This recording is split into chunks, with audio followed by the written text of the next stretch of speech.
About 71% of the Earth's surface is covered with water, and about 97% of that water is in our oceans. Although the ocean plays a critical role in our daily lives, we know very little about it.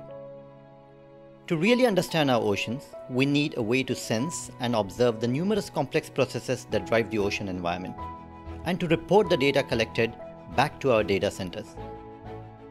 While cabled ocean observatories have been established in a few locations, they are too expensive to set up and maintain for large-scale data collection across the vast oceans.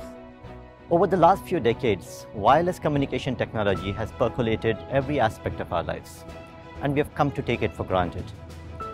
Most wireless communication technology uses electromagnetic waves to communicate, and these waves are rapidly absorbed by water. Hence, they are ineffective for communication underwater except at very short ranges or very low data rates. Optical communication technology is sometimes used in clear waters for short-range communications for very high data rates, but most communication technology underwater is acoustic. The reason for this is that acoustic waves travel over long distances in the right conditions. Although many of these technologies can be used to establish point-to-point communications underwater today, most of them don't integrate very well with traditional networking technology that's available today.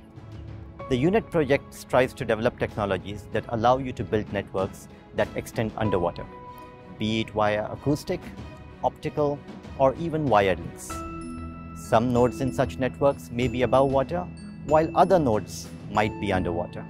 In this video tutorial series, we will show you how to build underwater networks using UNET Stack 3, an agent-based technology that has been developed as part of the UNET project.